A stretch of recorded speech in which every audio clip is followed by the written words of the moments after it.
کہ میری آپ سے پھر دوبارہ ملاقات نہ ہو، ممکن ہے کہ آپ دوبارہ پھر اس طرح کے جلسے میں نہیں آئیں، چونکہ آج کل دماغ خراب کرنے والے لوگ ہر گلی میں ملیں گے اور دماغ کو فریش کرنے والے لوگ لاکھوں میں کروڑوں میں کوئی ملیں گے، مگر دماغ خراب کرنے والے لوگ 1 منٹ میں مل جائیں گے، جلسے سے باہر نکلیں وہ کہہ دیں گے کہ صاحب ارے یار سب اپنی اپنی باتیں کرتا ہے، کتنا کوئی کسی کی نہیں سننے کا، سننا سب کی اپنے من کی کرنے کا۔ دیکھیے یہ نصیحت سننے کے بعد دل نرم ہو گیا تھا، اب نماز پڑھنے کا میں موڈ بنا رہا تھا، لیکن یہ پاگل ملا نصیحت کا سارا پانی اتار دیا۔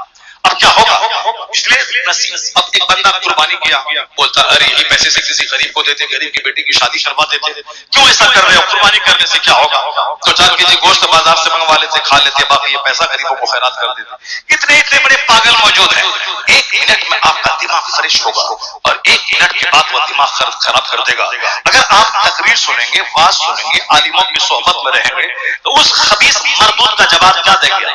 جو مردود یہ کہتا ہے کہ قربانی کرنے سے کیا فائدہ ہے، 1 لاکھ کا بکرا ذبح کرنے سے کیا فائدہ ہے، 1 لاکھ کسی غریب کو دے دیتے، اس خبیث مردود کے اس اعتراض کا جواب آپ کیسے دیں گے جب تک آپ عالم کی صحبت میں نہیں رہیں، جب تک آپ خود اسٹڈی نہیں کریں، خود مطالعہ نہیں کریں۔ اس لیے تو جلسہ ضروری ہے، اس لیے تو عالم کی صحبت ضروری ہے۔ حدیث میں کیا کہا گیا؟ کن عالما او متعلما او مستمعا او محبا فلا تکن الغامس فتهلك۔ حدیث میں کیا کہا گیا؟ یا تو عالم بن کے زندہ رہو تاکہ خود سے پڑھتے رہو، 10-10 ہزار کتابیں پڑھتے رہو، 20-20 ہزار کتابیں پڑھتے رہو اور اپنے دماغ کو زندگی دیتے رہو۔ اگر عالم نہیں بن پائے تو متعلم بن کے زندہ رہو، یعنی عالم تمہیں سکھائیں گے، تم ان سے سیکھو، 5 منٹ سیکھو، 5 گھنٹے سیکھو، 5 سیکنڈ سیکھو، لیکن سیکھو۔ جو 20 سال تک جو مولانا مدرسے میں پڑھے، اگر وہ 3 دن لگاتار کتابوں کا مطالعہ چھوڑ دیں تو ایک دانشور نے کہا ہے کہ وہ مولانا کبھی دل مرنے لگتا ہے، وہ بھی عام جاہلوں کی طرح سوچنے لگتا ہے۔ تو اس دل کو زندہ رکھنے کے لیے ڈیلی اسٹڈی کرنا ہوگا، جیسے زندہ رہنے کے لیے ڈیلی کھانا ضروری ہے، اسی طرح دل کو زندہ رکھنے کے لیے ڈیلی کتابوں کا مطالعہ ضروری ہے، چاہے 5 منٹ ہو یا 5 گھنٹہ ہو۔ مطالعہ آدمی کو سنکٹوں سے نکالتا ہے، مطالعہ آدمی کو اندر سے اسٹرانگ بنا دیتا ہے، مطالعہ بے شمار الجھنوں کو دور کر دیتا ہے، دماغ کی کنہیں کھول دیتا ہے، مطالعہ زبان کی لکنت دور کر دیتا ہے۔ ہم لوگوں کو نا مال جال چاہیے، ہم لوگوں کو اپنے گھر میں مال بنا دیتے ہیں، پلیٹ 5 کی ضرورت ہے تو 50 پلیٹ، صاحب کپ 10 کی ضرورت ہے تو 20 کپ، 10 گلاس کی ضرورت ہے تو 50 گلاس، یہ ہم لوگ اپنے گھروں کو مال بنا دیتے ہیں۔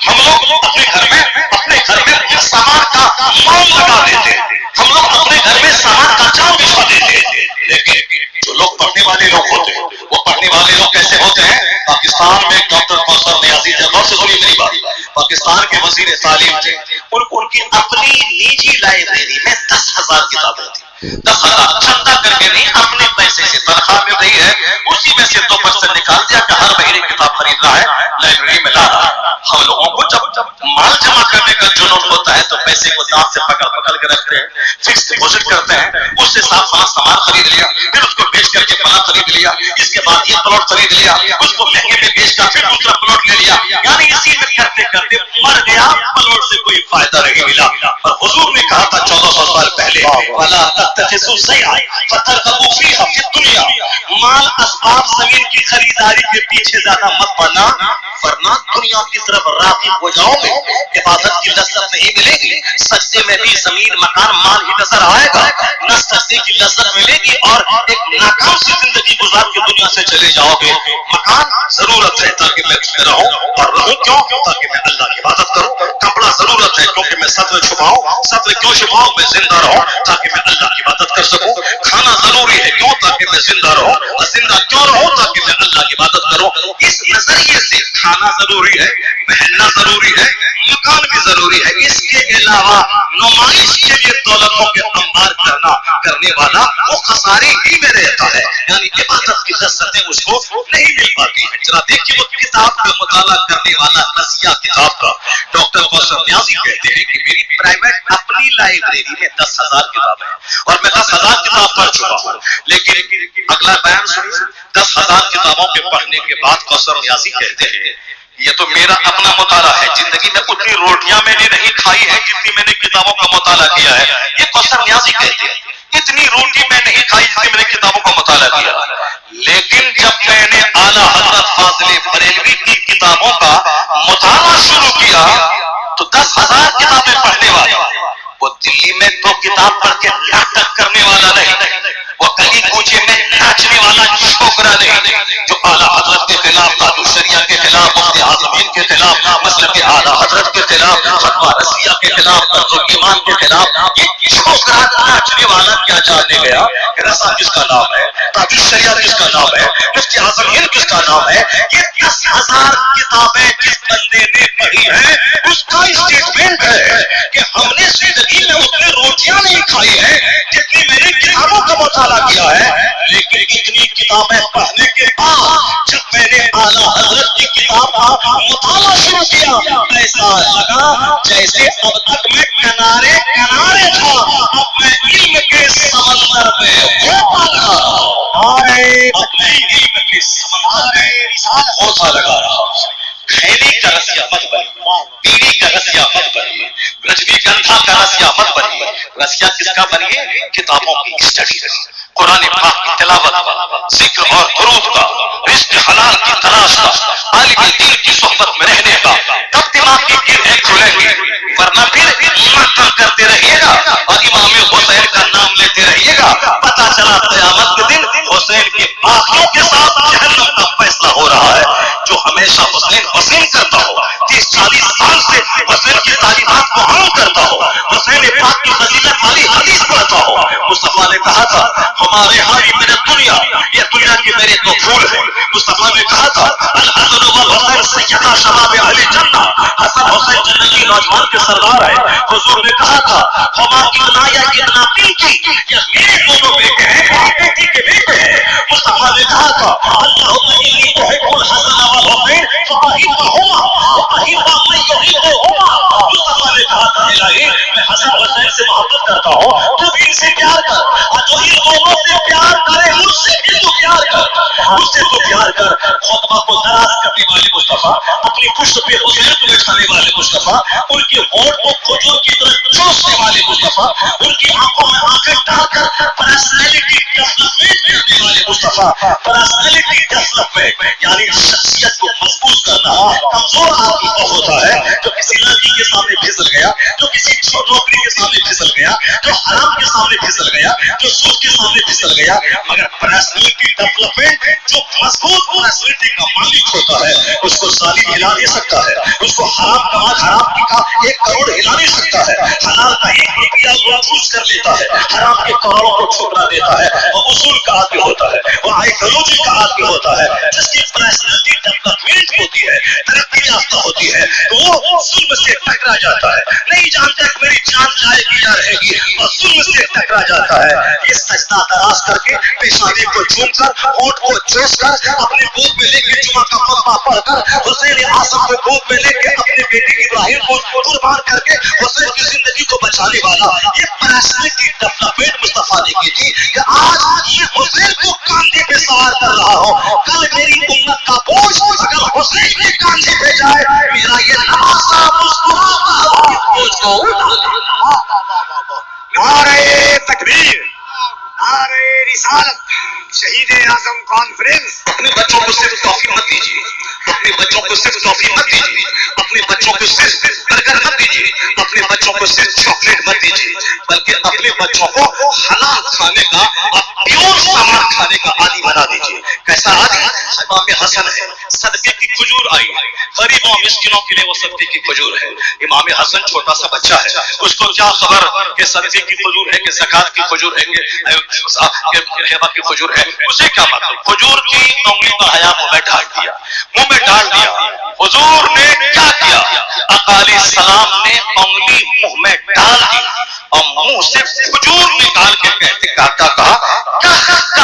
چھی چھی, میرے بیٹے زکات نہیں کھاتے ہیں, میرے بیٹے صدقہ کا مال نہیں کھاتے ہیں, میرے بیٹے میری اولاد صدقہ کا مال نہیں کھاتی. یہ صدقہ تو لوگوں کا میل ہے, میرے بچے میل نہیں کھاتے ہیں. تو جس مصطفیٰ نے حسین کے منہ سے میل والی کھجور نکال لیا تاکہ حسین کا من میلا نہ ہو، حسین کی سوچ میلی نہ ہو، حسین کی پرسنالٹی میلی نہ ہو۔ حسین اندر سے باہر سے اتنا اسٹرانگ ہو چکے تھے کہ زندگی میں جو فیصلہ 1 کروڑ آدمی نہ لے سکے وہ فیصلہ حسین نے لے کے دکھا دیا۔ مضبوط پرسنالٹی کا مالک۔ اب ذرا 3 باتیں میری غور سے سن لیجیے۔ حسین اعظم کی اس تربیت کا کیا رزلٹ نکلا، حسین کی تربیت کا کیا فائدہ نکلا؟ ہر ماں باپ کو چاہیے کہ اپنی اولاد کی زبردست تربیت کرے، اچھی اچھی باتیں سنائے، اچھی اچھی قرآن اور اچھی کہانیاں سنائے، اور پیار بھی 1 سے لے کے 10 سال تک صرف پیار۔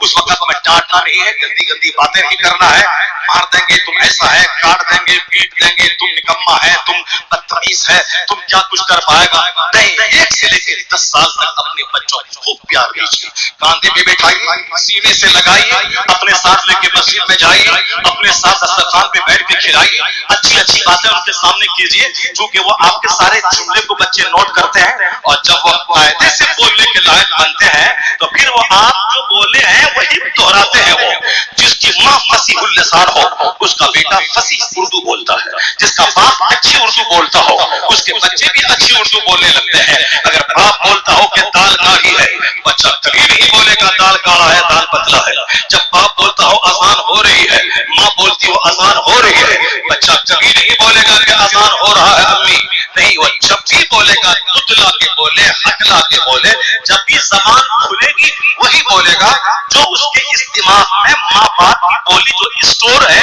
انکانشس میں، لاشعور میں، جب بولنے لگے گا تو لاشعور سے شعور کی طرف وہی جملے آئے گا جو اس گوڈاؤن میں جمع ہوا ہے۔ اس لیے ماں باپ کو چاہیے اپنے بچوں کے سامنے خوب جی بھر کے پیار کرے، اچھی اچھی باتیں کرے۔ کب؟ 1 سے لے کے 10 سال تک، اور 10 سے لے کے 20 تک یہ سیکنڈ پیریڈ ہے، جس پیریڈ میں اپنے بچوں کو خوب کام کروائے، رگڑ دے بچوں کی زندگی۔ پانی لاؤ، فقیر کو دو، اسکول جاؤ، ٹیوشن جاؤ، کوچنگ سینٹر جاؤ، دسترخوان بچھاؤ، کھانا لاؤ، بازار جاؤ، سبزی لاؤ، سائیکل لے کے جاؤ، کرکٹ کھیل کے آؤ تاکہ ہڈی مضبوط ہوگی، اور پھر فوراً 6 بجے آ جاؤ۔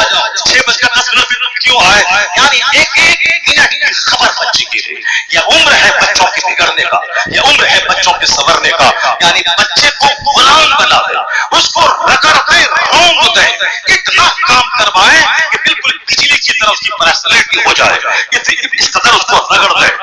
رات کے 10 بجے سویا ہو یا 2 بجے سویا ہو، فجر کے ٹائم میں اس کو اٹھائے، چلو مسجد چلو، وہ بولے، ماں بولے سر کا درد ہے چھوڑ دیے، کچھ نہیں، اٹھو جلدی اٹھو نماز پڑھنے چلو، یعنی فجر میں اٹھ جانا ہے، پھر اسکول جاؤ، 5 گھنٹے کے بعد اسکول سے آؤ، پھر چلو ظہر میں جاؤ، ظہر کی نماز پڑھ کر فوراً کتاب لے کے بیٹھ جاؤ، بس کھانا کھاتے وقت رونا پیار کرنا ہے، اس کے بعد اس کو خوب کھٹانا ہے، کام لینا ہے تاکہ بوڑھی نہ بن جائے، یہ سست نہ بن جائے، یہ غافل کاہل نہ بن جائے۔ جیسے ہمارے مدرسے کے کچھ بچے ہوتے ہیں، ان کو اگر ہم نہیں ڈانٹ ڈپٹ کریں، وہ لنگی پہن کے وہ سوئے گا، اسی لنگی کو پہن کے نماز پڑھنے جائے گا، اسی لنگی کو پہن کر کے کلاس میں جا کے بیٹھ جائے گا۔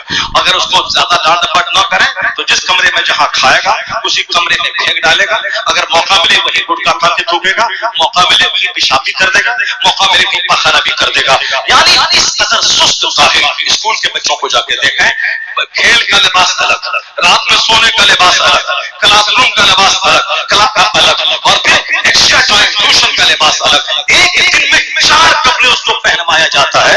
اگر اس کی ضرورت نہیں ہے لیکن ایکٹیو بنانے کے لیے، اس کو اسٹرانگ کرنے کے لیے، سستی سے بچانے کے لیے، لیزی پن سے بچانے کے لیے یہ کام کروایا جاتا ہے۔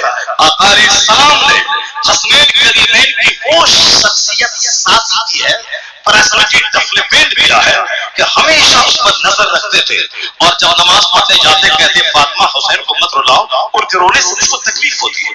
جب جماعت کا خطبہ دے رہے ہیں، دونوں بچے لڑکتے ہوئے اپنے گھر سے آ رہے ہیں، ادھر مسجد نبوی ہے، بازو میں آپ کا حجرہ ہے، اسی کے بازو میں فاطمہ الزہرا کا حجرہ تھا، تو اب وہاں بازو میں حجرہ ہے، اب وہاں حسین روتے ہیں، سرکار کو تکلیف ہوتی ہے۔ اب جب ممبر پہ خطبہ دے رہے تھے، حسین اپنے کمرے سے نکلے اور لڑکتے ہوئے گرتے ہوئے سرکار کی طرف بڑھنے لگے۔ حضور خطبہ جمعہ دے رہے تھے، وہ خطبہ جمعہ چھوڑ کر نیچے اترے، ان دونوں کو بازو میں لیا اور کھڑے ہو کے خطبہ دینے لگے، اور یہ کہنے لگے سچ اولاد کتنا ہے، میرا ان کا لڑکھڑانا مجھ سے دیکھا نہیں گیا، اور میں ممبر سے نیچے اتر کر اس کو میں نے بازو میں لے لیا. واقعی اولاد فتنہ ہے. کیا مطلب؟ اولاد آزمائش ہے، اولاد آزمائش ہے. حضور نے حسین کو گود میں لے کے خطبہ دیا. جو ماں اپنے بچوں کو گود میں لے کے گانا سنے گی اس کا بچہ تو گانا سننے والا ہوگا. جو باپ اپنے بچے کو لے کے گیم کھیلے گا اس کا بچہ تو بہت بڑا ایکسپرٹ ان گیم ہو جائے گا. لیکن جو باپ اپنے بچوں کو لے کے قرآن پڑھے گا، جو باپ اپنے بچوں کو لے کے قرآن پڑھے گا، جو نانا اپنے نواسے کو لے کے خطبہ دے گا، جو بچہ ماں کو تلاوت کرتا ہوا دیکھے گا. رات بھر ایک سجدے میں سحر ہو رہی ہے، باپ دن بھر 50 کیجی کی تلوار اٹھا کے جہاد کر رہا ہے. اب کیلکولیٹر لے کے ناچنے مت لگیے گا کہ 50 کیجی کی تلوار تھی یا 5 کیجی کی تلوار تھی یا 40 کیجی کی تلوار تھی. وہ کیلکولیٹر لے کے ناپیے گا مت. میں نے 50 کیجی کا مطلب کہا ایک بسمی ایک بھاری بھرکم تلوار لے کر مولا علی جہاد کرتے تھے. وہ جہاد کرتے تھے اور تلوار میدان جنگ میں جب علی جاتے تھے تو اعلیٰ حضرت کی زبانی سنی. جو لوگ اعلیٰ حضرت پر الزام لگاتے ہیں بدتمیز وہ کیا جانے اعلیٰ حضرت کس کا نام ہے. اعلیٰ حضرت کا مرتبہ تو قیامت کے دن پتہ چلے گا. لیکن اس دنیا میں یہ مرتبہ ہے کہ آکسفورڈ میں رضا، کیمبرج میں رضا، ہالینڈ میں رضا، آسٹریلیا میں رضا، ہندوستان کے سارے اسٹیٹس میں رضا، یونیورسٹی میں رضا، ممبئی میں رضا، محراب میں رضا، مسجد میں رضا، کروڑوں قوم ہے جس کے نام کے ساتھ لفظ رضا. رضا نے اس قدر دین کا کام کیا کہ نہ ٹھیک سے کھایا، نہ ٹھیک سے سویا، نہ ٹھیک سے رشتہ داروں کے گھر گئے، صرف پڑھا لکھا مذہب اسلام پہ ہونے والے حملوں کا جواب دیا. تو اللہ نے وہ مرتبہ دیا کہ تو جیا میرے لیے. اب رضا کو بریلی کے سوداگروں سے اللہ نے اٹھایا اور شہرت کے اس آسمان پہ پہنچا دیا کہ ہر طرف رضا رضا. وادی رضا کی تو ہے نانا رضا کا ہے جس سمت دیکھیے وہ علاقہ رضا. نعرہ تکبیر. یہ مرتبہ نعرہ رسالت. یہ شہرت خدمت سے ملتی ہے، یہ شہرت خدمت سے ملتی ہے. اعلیٰ حضرت کا سلام میں نے اپنے کانوں سے مدینہ شریف میں سنا. میں نے اپنے کانوں سے طواف کعبہ کرتے ہوئے میرے لوگوں کو دیکھا. اقداد معلّہ میں 1000 منقبتیں غوث پاک کی شان میں جتنے لوگوں نے لکھی ہیں 2 3 4 5 6 10 لوگ ان کی مرتبت پڑھتے ہوں گے. مگر جو رضا نے مرتبت لکھی ہے واہ کیا مرتبہ ہے. غوث ہے بالا تیرا، اونچے اونچوں کے سروں سے ہے قدم اعلیٰ تیرا. یہ مرتبت کیا پاکستانی، کیا ہندوستانی، کیا بنگلہ دیشی، ہزاروں کی زبان پہ وہی مرتبت ہے جو رضا کی لکھی ہوئی ہے. پتا یہ چلا رضا کا کلام مصطفیٰ کی بارگاہ میں بھی مقبول ہے، غوث اعظم کی بارگاہ میں بھی مقبول ہے. عاشق رسول کو دین کی خدمتوں کا انعام اللہ نے عطا فرمایا ہے. اب ذرا غور سے سنو. بہت سارے لوگ طرح طرح کی باتیں کرتے ہیں. Personality development. حضرت امام حسن نے اپنی ماں کو دیکھا تھا 5 وقت کی نماز پڑھتی ہیں، عشاء کی نماز کے بعد نفل کے لیے جب کھڑی ہوتی ہیں ایک ہی رکعت میں صبح ہو جاتی ہے. کس نے؟ حسین نے دیکھا تھا.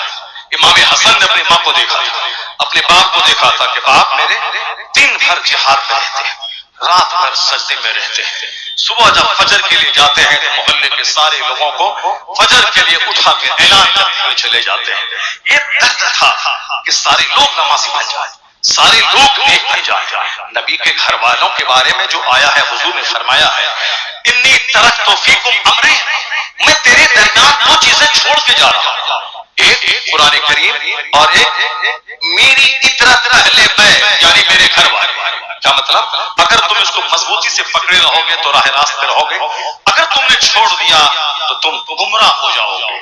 ان دونوں کو مضبوطی سے پکڑے رہنا. کیوں پکڑے رہنا؟ قرآن تھیوری ہے، اہل بیت اطہار صبر کر کے اس تھیوری کو پریکٹیکل میں عمل کر کے دکھلا دیا.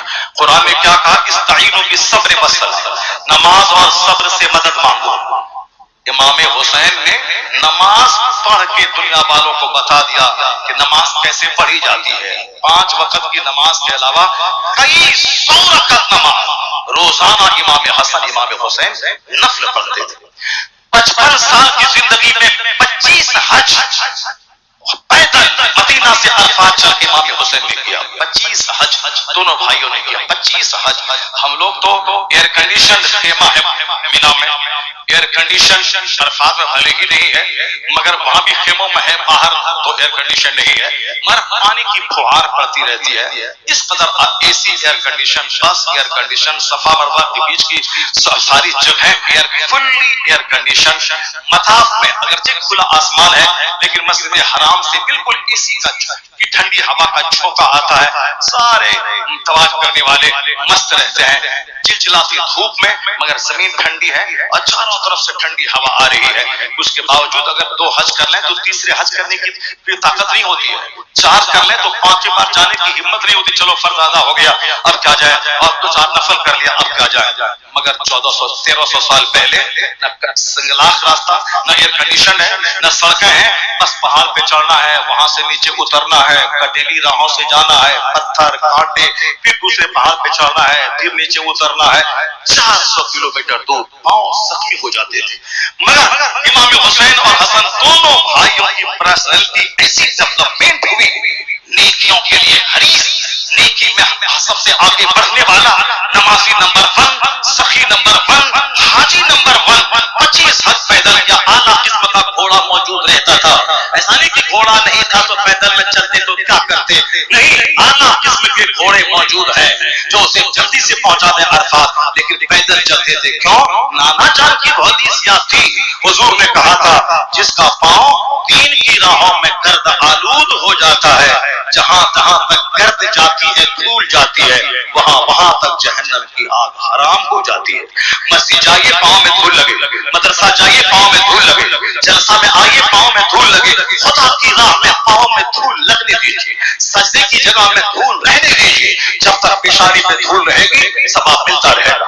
وضو کے کرنے کے بعد پور رکعت کے تولیہ سے صاف مت کیجیے، جب تک ہاتھ تر رہیں گے، چہرہ تر رہے گا، اجر ملتا رہے گا۔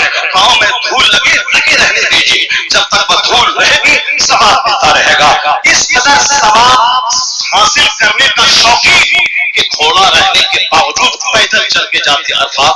25 حج، حاجی نمبر 1، نمازی نمبر 1، مجاہد نمبر 1، ایسا بیٹا کیسے پیدا ہو گیا جو حج کرتا جا رہا ہے، تھک نہیں رہا ہے، سجدہ کرتا جا رہا ہے، تھک نہیں رہا ہے، اپنا 3 دن فاقہ کر کے بھوکا رہ کے غریب مسکین یتیم کو کھلا رہا ہے، کوئی چہرے پہ ملال نہیں ہے۔ ایسا بیٹا دنیا کو کس باپ نے دیا، کس ماں نے دیا؟ ہمارا بیٹا 2 بار بولے بازار سے سامان لاؤ، آنکھ دکھاتا ہے، تیسری بار کہیں تو بولتا نہیں جائیں گے آپ ہی جائیے، چوتھی بار کہیں تو گھر سے بھاگ جاتا ہے۔ میرا بیٹا اپنی بات مجھ پر پریشر بنوا کے مجھ سے منوانا چاہتا ہے۔ ابو میں پڑھنے گیا تھا کوٹا، وہاں ایک لڑکی بڑی خوبصورت میرے کلاس کی تھی، دل اس کو دے دیا۔ ابو میری بات مان لیجئے، ممی باپ سے میری باتیں منوا دو تاکہ اسی لڑکی سے بیاہ کرنا ہے۔ یعنی بھیجا تھا ڈاکٹر کی بننے کی تیاری کرنے کے لیے، MBBS کی تیاری کرنے کے لیے، وہاں جا کے لڑکی کا عاشق بن کے چلا آیا۔ اس کو DM بننے بھیجا تھا، عاشق بن کے چلا آیا۔ SP بننے بھیجا تھا، عاشق بن کے چلا آیا۔ ان کو بھیجا تھا کہ بیرسٹر بننا، ایک بیرسٹر ہمارا ہے ہندوستان میں جو سارے پارلیمنٹ کو ہڑکائے رہتا ہے، غریب منتری جس کی انگریزی سن کے دنگ رہتا ہے، پردھان منتری جس کی بولی سننے کے بعد دنگ رہتا ہے۔ اس لیے ہمارے لوگوں نے کہا بیرسٹر بن، ایک ہڑکائے ہوا ہے، اگر 50 بیرسٹر پارلیمنٹ پہنچ جائے تو ہمارے خلاف نہ کوئی پلان بنا پائے گا، نہ کوئی پوری جگہ اٹھا کے۔ اپنے بچوں کو بیرسٹر بناؤ، اپنے بچوں کو لائر بناؤ، اپنے بچوں کو جج بناؤ، نیتا گیری مت کرو، دوسروں کا تلوار چاٹنے والا مت بناؤ۔ الیکشن ہونے والا ہے، دیکھ لو کہ آنےسٹ ایماندار ہے، جاؤ ووٹنگ کر دو، بس کھیل ختم۔ کون ہے، کس پارٹی کا ہے، کیا ہے، نہیں ہے، اپنے چھیتر کا بھلا جس سے ہو اور اپنے ملک میں اپنی ملت کا بھلا جس سے ہوتا ہو۔ بھلا تو کوئی کرے گا نہیں، مگر پھر بھی جو دشمن ہے، جو چھوٹا دشمن ہے، یہ بڑے دشمن سے زیادہ بہتر ہے، اسی کو ترجیح دینا ہے۔ یعنی اس کو ووٹ دیا، باقی سارا ٹائم پڑھنے میں، لکھنے میں۔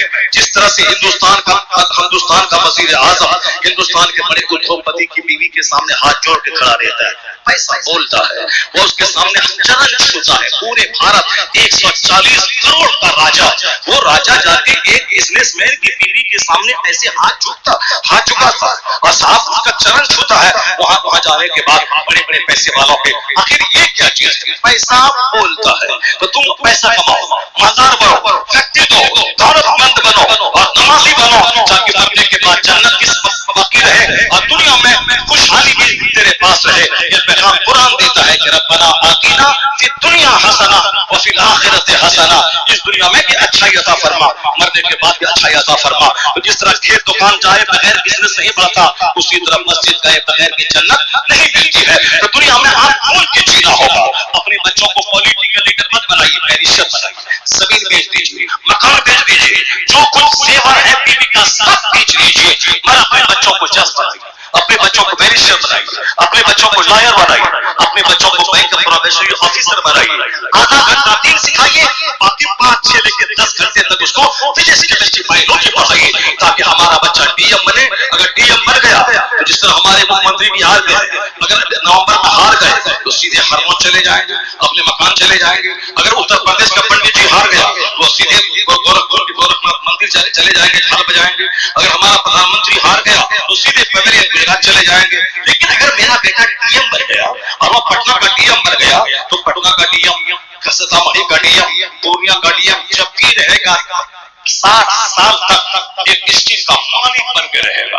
ایسا نہیں کہ 4 سال الیکشن جیتا تو رہا کرسی میں، اس کے بعد بھاگا تو چلا گیا کرسی سے ہاتھ ہو بیٹھا. نہیں، ڈی ایم رہیے 50 60 سال تک ڈسٹرکٹ کا مالک رہیے. بچے کو ڈی ایم بنائیے، خوب تجارت میں آگے بڑھیے، بڑا کام کیجیے، تجارت میں محنتیں کیجیے، مال لگائیے، شادی بیاہ گھر مکان دکان میں زیادہ پیسے مت لگائیے، ورنہ کھلا دیں گے 40 آئٹم کی بریانی اور صاحب مٹھائی. 1 سیکنڈ کے بعد نظر آپ کے سامنے سے جہاں ہٹی، نظر ملی، احمد بھائی کیا زبردست کھانا آپ نے کھلایا ہے. پورے سیتامڑھی میں کوئی نہیں کھلایا ہے، لیکن 1 سیکنڈ کے بعد جہاں نظر ہٹی، حرام کا مال تھا، لوٹ کے لایا تھا، کوٹ کے کھلا رہا ہے. 1 سیکنڈ میں حرام خور بنا دیتا ہے. تو اس کی خوشی کے لیے آپ اللہ کو ناراض کیجیے گا، اس کی خوشی کے لیے آپ فضول خرچی کیجیے گا، اس کو خوش کرنے کے لیے شیطان کا بھائی آپ بن جائیے گا.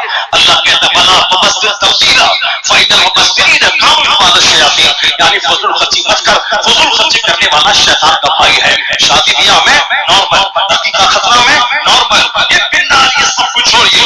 مسجد میں مصطفیٰ نے اپنی بیٹی فاطمہ کی شادی مسجد میں کروا دی.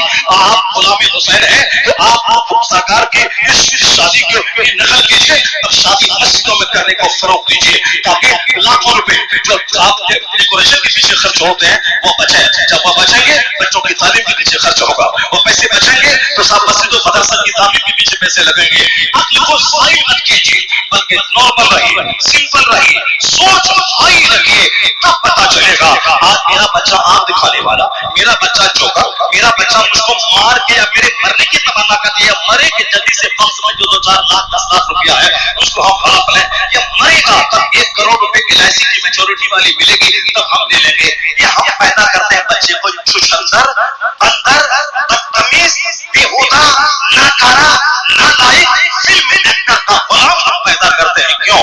اس لیے کہ ہم 24 گھنٹے چلاتے ہیں موبائل اور بچوں کے سامنے ہم چلائیں 4 گھنٹہ، بچہ چلائے گا 8 گھنٹہ. میری ماں موبائل چلاتی ہے اور بچہ گود میں دودھ پی رہا ہے، وہ بھوکا ہے کہ مر رہا ہے کہ چلا رہا ہے، یہ مسکرا کے اثر ہلا کے موبائل دیکھ رہی ہے. ظاہر سی بات ہے جو بچہ دیکھے گا میری ماں موبائل چلا رہی ہے اور جو بچہ دیکھے گا کہ میرا باپ موبائل 4 5 گھنٹے چلا رہا ہے، ضروری موبائل تو ہم لوگ بھی چلاتے ہیں لیکن ہوائی جہاز کا ٹکٹ دیکھتے ہیں ہم لوگ بھی چلاتے ہیں، اس میں کوئی ضروری بات بھی تو دیکھتے ہیں، ورنہ کئی گھنٹے تک موبائل پڑا ہے گھر میں.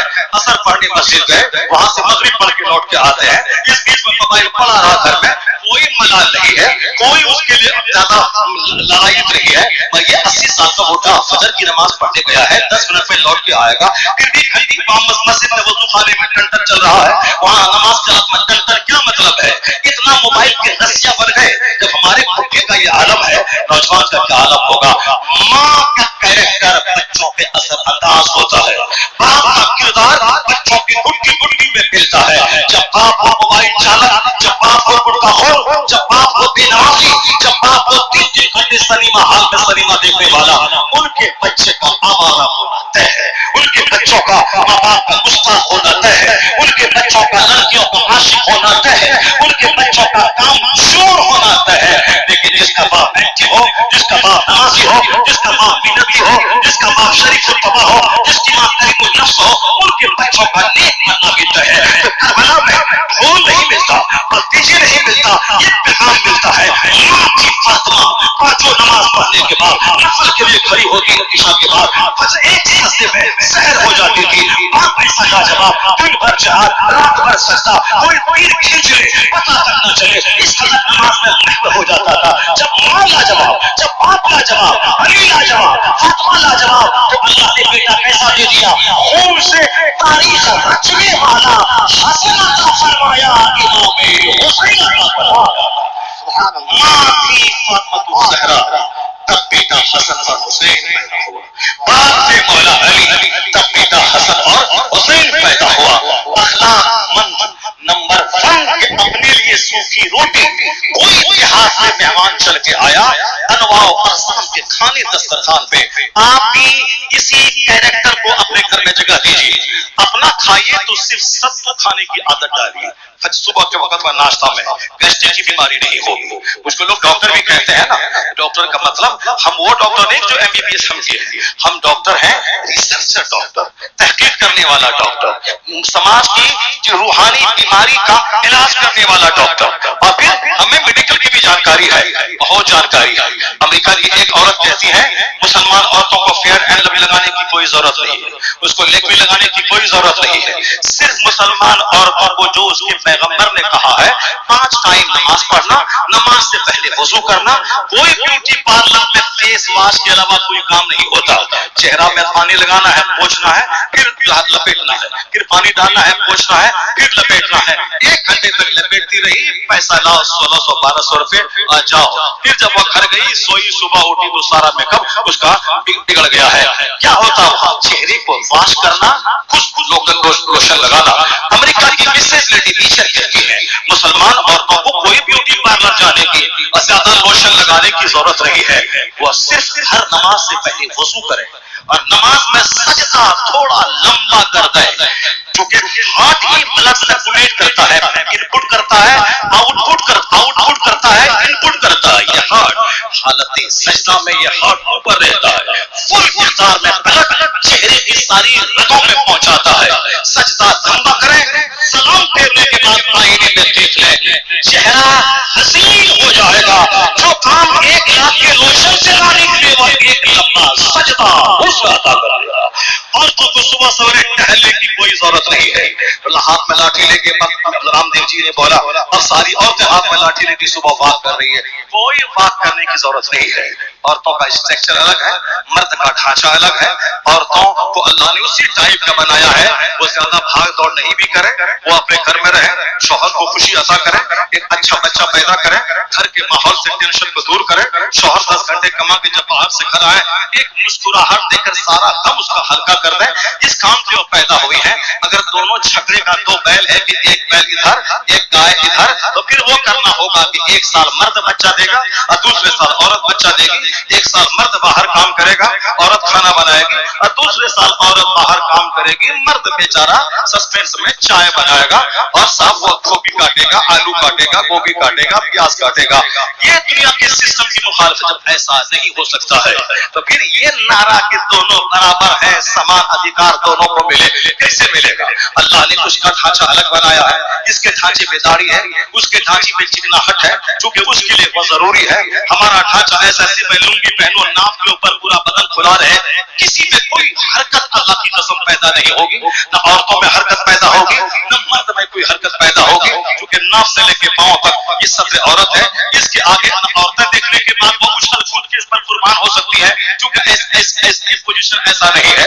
تو مرد کا سطر عورت یہ ہے، مگر اس کے اوپر عورتوں کو جو اللہ نے اسٹرکچر اور ڈھانچہ بنایا ہے، اگر وہ مرد کی طرح اگر وہ نیکیڈ رہے بغیر کپڑے کے، تو آج تو روزانہ 50 خبریں اخبار میں چھپتی ہیں گینگ ریپ کی کہ 10 لچا لفنگا راستے میں کوچنگ سینٹر سے آنے والی جینس ٹی شرٹ پہن کے آنے والی ایک لڑکی کو کڈنیپ کیا اور پاری والی سے گوڈاؤن میں مکئی کے کھیت میں ریپ کرتا رہا. اس کے بعد بےعزتی سے بچنے کے لیے ذبح کر کے 50 ٹکڑوں میں اس کو کاٹ دیا. ابھی 50 دن پہلے مدھیہ پردیش میں کیس آیا، ایک میڈیکل کالج میں پڑھنے والا مسلمان کی بیٹی، ہندو کا لڑکا، یہ دونوں آپس میں کرتے کرتے پیار کرنے لگے. پیار کرا شادی کر لی، اسلام چھوڑا، مولانا کی بات ہوگا، کون مولانا ہے؟ کیا مولانا؟ یہ مولانا ہمیں دریانوشی بنا دے گا، یہ مولانا ہمیں پردے کا قانون دے کر کے ترقی کی راہ سے روک دے گا، یہ مولانا پرانا مولانا 1000 سال پہلے کا قانون بتاتا ہے، مولانا کے مخالفت کرو، یہ مولانا کی بات نہیں مانی جائے گی، یہ ڈیولپمنٹ ترقی کا زمانہ ہے، آپ جو چاہے پہنے، ہم جو چاہے پہنیں گے، آپ جیسے چاہے رہیں، ہم بھی جیسے چاہیں گے رہیں گے، یعنی یہ بکواس کر کے آج حالات پیدا ہو گئے کہ سارے اخبارات کڈنیپنگ سے بھرے ہوئے ہیں، ریپ اور قتل سے بھرے ہوئے ہیں۔ مسلمان کی لڑکی مولانا کی بات کو بہت سمجھنے والی، ماڈرن خاندان مالدار خاندان میں پیدا ہونے والی، کون مولانا کیسا مولانا کون پتری نہیں، آزادی پیار ہی زندگی ہے، پیار لف از لائف، پیار ہی زندگی ہے، پیار کرا، شادی کری، 5-6 مہینے تک لڑکا اپنے پاس رکھا، اس کی عزت آبرو کو نچوڑ کے اتنے ٹکڑے کر ڈالے کہ قیمہ بنا کے سارے ٹکڑے کتوں کو کھلا دیا۔ 1 سال کے اندر کم سے کم 10 کیس میں اتنا جانتا ہوں، جس کو ہندو لڑکوں سے محبت کرنے کے بعد اس نے جب تک جوانی تھی اس کو نچوڑا، اس کے بعد کوئی کاٹ کے ڈرم میں ڈال دیا، کوئی کاٹ کے 50 ٹکڑے کر کے 50 جنگل میں ڈال دیا، کوئی قیمہ کر کے کتوں کو کھلا دیا۔ نہیں دیکھا ایک مہینہ پہلے بریلی کے قبرستان میں مسلمانوں نے کوئی جنازے کی نماز تک نہیں پڑھی، زندگی کا مزہ بھی نہیں لے پایا کہ ہم 25 سال تک جوان رہیں گے اور اس سے مزہ لیتے رہیں گے۔ یہاں تو اس نے اپنا دین دھرم چھوڑ کے اس کے ساتھ گئی، کچھ دن کے بعد بیمار پڑی مر گئی۔ اب یہاں تو لذت یہاں بھی نہیں اٹھا پائی، اب تو خربوں سال کے لیے جہنم کی آگ میں چلی گئی۔ جو مومن مرا ہے اس کے لیے بخشش کا ایک آسرا ہے کہ اللہ تعالیٰ دوسروں کی دعا اور دوسروں کی تلاوت کو دیکھ کر معاف کر دے گا، یا اللہ اپنے فضل سے معاف کر دے گا، یا 1 کروڑ سال آگ میں جلا کے پھر آگ سے نکال کے صاف ستھرا کر کے جنت میں ڈال دے گا، چاہے پہلے دن سے جنت میں ڈالے یا 50 کروڑ سال جہنم میں جلا کے تب وہاں سے نکالے۔ لیکن حالت کفر میں جو مر گیا کوئی مطلب نہیں ہے، اس کا بخشش کا کوئی راستہ نہیں ہے۔ تمام دنیا کے ہمارے پہاڑ جیسا سونا بھی خیرات کر دے اس کی طرف سے لا یقبل منہ، اس کی طرف سے وہ قبول نہیں کیا جائے گا۔ بد عمل تو ہے ہی، کم سے کم اتنا تو کیجئے کہ کم سے کم خوش عقیدہ بن کے دنیا سے جائیے، بد عقیدہ بن کے نہ جائیے، رافضی بن کے نہ جائیے، شیعہ بن کے نہ جائیے، وہابی نیکسٹی بن کے نہ جائیے، بد عمل بن کے جائیے، چلے گا، بخشش ہوگی، گناہ جہنم میں چل کے چھٹکارا ہوگا۔ بد عقیدہ ہو گئے تو کچھ نہیں ہوگا۔ 1 کروڑ بچہ قرآن خوانی کر دے آپ کی طرف سے، 1 کروڑ ختم قرآن، کچھ نہیں ملے گا، وہاں سارا انعام ایمان والوں کے لیے منحصر ہے۔ اس لیے اپنا ایمان بچا کے رکھیے، ہمیشہ اپنی بات میں اپنی بیٹوں کی خنکی میں اس ایمان پلا دیجیے۔ ڈاکٹر انجینئر بننے کے شوق میں اسے کافرہ مشرکہ مت بنائیے، اسے جہنمی مت بنائیے۔ اگر وہ ڈاکٹر بھی بن گئی تو 30-40 سال تک کلینک میں بیٹھ کے 50 کروڑ کمائے گی، اس کے بعد مرنے کے بعد تو مزہ جانا ہے آخرت میں، پھر تو آپ خربوں سال وہاں حساب کتاب دینا ہے۔ یہاں تو کمایا ساری زندگی ہائے ہے، پڑھنے کے زمانے میں پریشانی، کوچنگ میں پریشانی، 5 سال MBBS کرنے میں پریشانی، پھر ساری زندگی کلینک میں بیٹھ کر الجھن بھر کر 2-4 پیسے کمایا، تھوڑا سا اچھا کھانا کھایا، اچھا مکان بنایا، مرا خربوں سال کے اس آخرت میں پہنچا جہاں کا ایک دن 50,000 سال کے برابر ہوگا۔ وہ باپ اپنی بیٹی کا دشمن ہے جو اس کو دین، ایمان، عقیدہ، نماز، روزے نہ سکھایا ہو، انجینئر ڈاکٹر بننے کے شوق میں دنیا کی راحت میں بھی آگ لگا دیا ہو اور مرنے کے بعد کے لیے جہنم اس کے لیے پکا بنا دیا ہو۔ عقل مند ہے وہ بابا جو اپنی اولاد کی آخرت کی فکر کرے، دنیا کی بھی فکر کرے، مگر کم زیادہ فکر آخرت کی کرے۔ ماں تھی سیدہ فاطمہ، باپ تھے مولا علی۔ اللہ نے ہسٹری میکر، تاریخ بنانے والا، رچنے والا، اپنا خون بہا کے اسلام بچانے والا زبردست بچہ دنیا کو عطا فرما دیا۔ باپ ماں کا اثر بچوں پہ ہوتا ہے، نانا کا بھی اثر بچوں پہ ہوتا ہے۔ اب ذرا غور سے سنیے، اس اثر کا فائدہ کا ہوا بس مختصر میں اس طرح کی باتیں سنتے رہے تو 10 گھنٹے 15 گھنٹے سنتے رہیں گے، پھر شہادت کے ہر پہلو سے اور ہر چیپٹر سے زندگی سنوارنے والی باتیں ملتی رہیں گی، لمبی تقریر ہو جائے گی، آپ کے لیے بوجھ ہو جائے گی۔ میں اب ان جو شخصیت کی ترقی ہوئی اس کا بینیفٹ کیا ہوگا؟ ہم پہلوان ہیں، آزمائش کب ہوگی؟ جب میدان اکھاڑے میں جائیں گے، جب میدان جنگ میں جائیں گے، ہم صبر کرنے والے ہیں۔ یہ آزمائش کب ہوگی؟ جب مصیبتوں کے بیچ میں گھریں گے، جہاں بہادروں کا سینہ پانی ہو جاتا ہو، اس وقت اگر میں نے صبر کا تاریخ رچ دی تب لوگ کہیں گے بس صابر ہو تو ایسا، تحمل کرنے والا ہو تو ایسا. طاقت کا پتہ رنگ میں چلتا ہے اور شخصیت کا پتہ دشمنوں کے ہجوم میں چلتا ہے، اور اچھائی کا پتہ تنگ حالی میں چلتا ہے. خوشحالی میں تو سب برگر چومن 10 دوست کو کھلاتا ہے، لیکن اچھا دوست وہ ہے جو مصیبت میں کام آتا ہو. اس دنیا میں اچھے لوگ کہاں ہوتے ہیں؟ تو حسین کی پرسنالٹی ڈیولپمنٹ ہوئی. اب اس کا اثر کب دکھے گا؟ وہی دکھے گا. آقا علیہ السلام نے ایک اسٹیٹ قائم کی مدینہ میں. اب وہ اسٹیٹ سرکار کے مثال ہونے کے بعد صدیق اکبر نے اس کی لگام اٹھائی. 2 سال تک رہے. عمر فاروق 10 سال تک سنبھالا. عثمان غنی نے 12 سال تک. حضرت مولا علی نے 6 سال تک. امام حسن نے 6 مہینے تک. اس کے بعد امیر معاویہ پاتاج بادشاہ ہو گئے، یعنی 20 سال گورنر، 20 سال بحیثیت حاکم، 40 سال ان کی خدمت ہے. تاریخ کا فرق کوئی آج امیر معاویہ کو گالی دے کے گمراہ ہو کے جہنمی بن رہا ہے، کوئی امیر معاویہ سے محبت کر کے صحابی رسول سمجھ کر محبت کر کے جنت جانے کا سامان کر رہا ہے. میں نے کہا نا گرین نہیں لگائیں گے کہ فلمی اسٹوری کہہ دیا، فلمی کہانی کہہ دیا. منہ نوچ دے اس ظالم کا جو کہتا ہو کہ فلمی اسٹوری کہہ دیا. فلمی اسٹوری واقع کربلا کو کہہ دیا، یا پھر فلمی اسٹوری کی طرح ہنسنے ہنسانے رونے رلانے ایکٹنگ کرنے والے کو کہا. ایکٹنگ اس کے انداز گفتگو کو فلمی کہا گیا ہے، نہ کہ حقیقت میں واقع کربلا کو.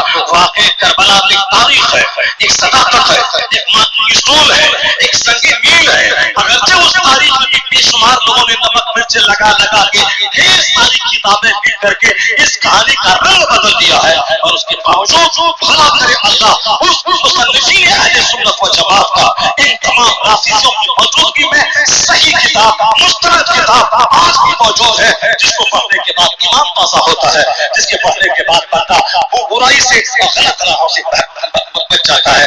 ورنہ ایسی کتابیں لوگوں نے لکھ ڈالی ہے. ذرا خاطر کربلا پڑھ کے دیکھیے، ذرا شہید ابن شہید پڑھ کے دیکھیے. میں تو اوراق ہم پڑھ کے تنگ رہ گیا. وہ اوراق ہم جس کے بارے میں آگے والے ٹائٹل پیج میں لکھا ہوا ہے کہ اعلیٰ حضرت امام احمد رضا خان فاضل بریلوی رضی اللہ تعالیٰ عنہ کے خلیفہ ہے، اس نے اس کتاب کی تعریف کی ہے. اندر میں جب دیکھا ایک واقعہ دیکھ کے میں دنگ رہ گیا. اس میں یہ واقعہ یہ لکھا تھا کہ جس دن یزید بادشاہ بنا اس دن امام حسین یزید کے گھر میں موجود تھے. اور جب دیکھا کہ پہلے بڑی چاہت اور عزت سے رکھ رہے تھے، اور دیکھا کہ آج من مٹاؤ ہے، کوئی دیکھ نہیں رہا ہے، نہ کھانے کو پوچھ رہا ہے، تب وہ لوگ سمجھ گئے کہ معاملہ خراب ہو گیا ہے. تب وہ لوگ وہاں سے کوفہ سے چلے اور مدینہ پہنچ گئے. کیسی باتیں کیا سناؤ، کیسی کہانیاں لوگوں نے کر دی ہے. سچی کہانی وہی ہے جو قرآن حدیث سے مطابقت رکھتی ہے، اور جس میں نمک مرچ لگا کے لوگوں نے اس کو صاف اس کی اصل شکل ہی بدل دیا ہے. برا ہو اس کا، جیسے اس رافضی ماتم کرنے والوں کا، رافضی سینہ کوبی کرنے والوں کا، کالا کپڑے پہننے والوں کا، اسلام کا نماز روزہ حج زکات جہاد سب چھوڑ کر ماتم کی کہانی اسلام کو بنا دینے والے کا، جس نے ماتم کی کہانی بنا کے رکھ دیا.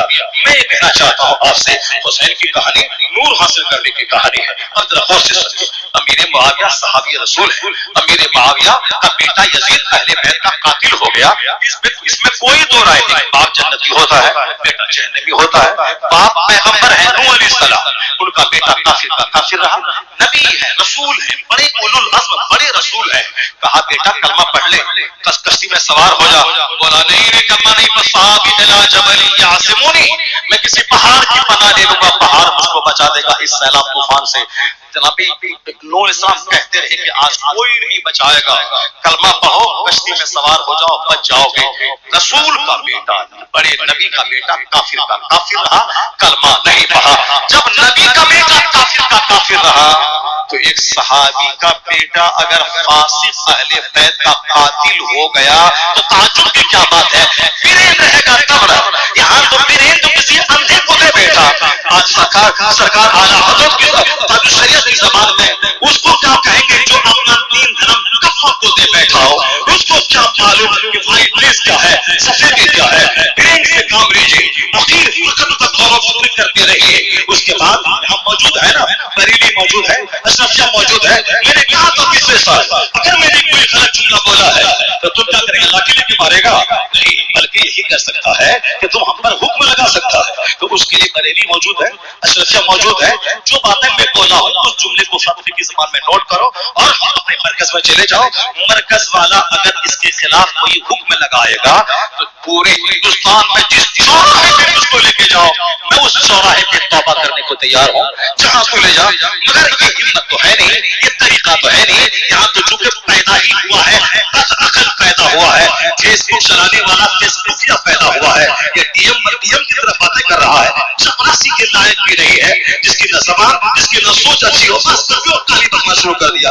میں کہہ رہا ہوں سالم بدتمیز، جب تمہارے پاس علم نہیں ہے تو تجھ کو اس میٹر میں پڑھنا ہی نہیں چاہیے۔ جب علم ہے تو علم کی زبان استعمال کر، گالی کی زبان استعمال کیوں کر رہا ہے؟ کیوں گالی کی زبان استعمال کر رہا ہے؟ یہ گالی دینا بتا رہا ہے کہ کوئی جاہل ہے، اندھڑ ہے، نادان ہے، کچھ نہیں جانتا ہے۔ میں تو یہ پاؤس زبان استعمال کر رہا ہوں، نادان، جاہل، اندھڑ، یہ پاؤس زبان ہے، اور تم نے جو زبان استعمال کیا ہے وہ تو تجھ کو معلوم ہے، یہ زبان تیری بتاتی ہے کہ تیرے سینے میں کیا ہے اور تیری سوچ میں کیا ہے اور تیری گھٹی میں کیا ہے۔ میں کہتا ہوں جب ہمارے مفتی موجود ہے، دارالفتہ موجود ہے، آپ استفتاء کیجیے کہ فلاں مولانا نے ایسا بولا، شریعت کا کیا حکم ہے، اس کے بعد آپ اس حکم کو ڈال دیجیے حوالے سے۔ اگر یہ اس کو توفیق ملے گی تو توبہ کرے گا، نہیں توفیق ملے گی نہیں توبہ کرے گا، جہنم جائے گا۔ آپ اپنا کام، آپ لاٹھی لے کے کسی کو اے نماز پڑھو نہیں پڑھے گا تو گردن کاٹ دیں گے، ایسا نہیں ہے۔ ہم نماز کی فضیلت پہ خطاب کریں گے، نماز نہ پڑھنے کی مذمت پہ خطاب کریں گے۔ اب آدمی کا دل سیدھا ہوگا، اللہ ہدایت دے گا تو نماز پڑھے گا۔ ایسا کوئی حکم نہیں کہ مولانا کسی گلے میں چادر ڈال کے اس کو مسجد میں گھسا دے۔ یہ فرض، یہ کام نہ کسی نبی پر تھا، نہ کسی نبی کے غلام عالم پر ہے۔ نبی بھی قرآن پڑھ کے سنا دیتے تھے، لاکھوں میں دو چار لوگ کلمہ پڑھ کے مسلمان ہو جاتے تھے، اور آج یہ کام نبی کے غلام عالم کا ہے۔ اچھے ڈھنگ سے بیان کرتے رہیے، کبھی ڈانٹ کر، کبھی کڑے لفظوں میں، کبھی نرمی کے ساتھ، کبھی قرآن سنا کر، کبھی حدیث سنا کر آپ بتاتے رہیے۔ اللہ چاہے گا کئی ہزاروں میں سے دو چار کو توفیق دے گا اور نیک بنیں گے، انسان بنیں گے۔ ذرا غور سے سنیے، امیر معاویہ کا انتقال ہو گیا، ان کا آوارہ آزاد خیال بیٹا یزید اس سنہاسن، اس تخت پہ بیٹھ گیا۔ اب جتنے اچھے لوگ تھے سبوں کو سسپینڈ کر دیا، اپنے لچے لفنگے دوستوں کو گورنر کی کرسی پہ بٹھانا شروع کیا، اور ایک آدمی کو بھیجا کہ مدینہ جاؤ، حسین ابن علی، عبداللہ ابن زبیر، عبداللہ ابن عمر، یہ تین بڑے باپ کے بڑے بیٹے ہیں، ان تینوں سے پہلے میری بیعت لے لو، ان کا سمرتھن مجھ کو مل جائے، اگر نہیں تو پھر اسے قتل کر دو۔ ہر فرعون کا یہی مزاج ہوتا ہے، یعنی یہ فرعونی مزاج ہے کہ جب وہ لمبی بڑی حکومت بھی کھیلنا چاہتا ہے تو جس کو اپنا دشمن سمجھتا ہے یا تو اس کا سپورٹ حاصل کر لیتا ہے کہ اب ان کا سپورٹ ان کو مل گیا، یا اس کو قتل کر کے راستے سے ہٹا دیتا ہے تاکہ وہ ٹوکنے والا نہ رہے۔ نیک لوگوں کا مزاج ہے کہ کوئی ہم کو سمجھانے والا رہے، بدگندوں کا مزاج ہے کہ کوئی ہم کو سمجھانے والا نہ رہے۔ جیسے کسی مسجد کا متولی کوئی شرابی، امام صاحب نے شراب کی مذمت کی، اس کو تو متلی ہونے لگتی ہے، اس کو تو مار کے بھگانے کا پلان بنانے لگتا ہے، اثر سے پہلے ہی بوریا بستر سمیٹوا کے اس کو مسجد سے نکال دیتا ہے، چونکہ اس کے پاس کتنا ہی پاور ہے، مسجد کا متولی ہے، امام صاحب کو نکال سکتا ہے، بحال کر سکتا ہے۔ اس لیے وہ کہتا ہے کہ قصہ کہانی بولو مولانا، حلال حرام مت بولو۔ اڑیسہ کا ایک مولوی میری تقریریں سن سن کے جمعہ کے دن خطاب کرتا تھا، یہ حلال ہے، یہ حرام ہے، یہ جائز ہے، یہ ناجائز ہے، یہ فرض ہے، یہ نماز چھوڑنے کی ایک مذمت ہے، فرعون کے ساتھ وہ جہنم جائے گا۔ بے نمازی متولی بولا، اے امام صاحب اگر رہنا ہے تو یہ ساری باتیں مت بولو، آدھا گھنٹہ خطاب کرنا ہے، کوئی کہانی سناؤ نا۔ یہ کیا بولتا ہے کہ یہ حرام ہے، یہ حلال ہے، اس زمانے میں کون سنتا ہے؟ کہا حضرت میں کیا کروں؟ وہ بولتا ہے کوئی کہانی سنا دو، یہ حرام حلال مت سناؤ۔ ہاں جو اندر سے ناپاک سوچ کا مالک ہوتا ہے اس کو جو میں کہیں گے کہ شراب پینا حرام ہے، اس کو تو بتلی آئے گی، وہ اپنی بے عزتی محسوس کرتا ہے، جبکہ ہونا یہ چاہیے تھا اگر اسی کو کہا گیا وہ سچی توبہ کر کے دیکھ بن لے۔ مگر بہت کم لوگ ہیں جو سمجھانے کے بعد سمجھتے ہیں، اکثر لوگ اس کو اپنی عزت کے خلاف اس کو ایشو بنا لیتے ہیں، پھر وہ شیطانی کھیل اور تماشا کرنے لگتے ہیں۔ قرآن ہدایت کی کتاب، مصطفیٰ جان احمد کی احادیث میں ارشادات ہے، فرمان ہے، فرامین ہے، گائیڈ لائنس ہے، میسیج ہے۔ قصہ کہانی چٹکلا یہ پرانی کہانی ہے کیا؟ کبھی کبھار مسکرانے والی کوئی بات ہو گئی وہ الگ بات ہے، ورنہ اکثر حرام کی باتیں ہونی چاہیے۔ اور ذرا غور سے سنیے میری بات، امام حسن کے سامنے جب وہ فرعونی سوچ رکھنے والا اپنا قاصد جب بھیجا، اس وقت پریچھا کی گھڑی ہے،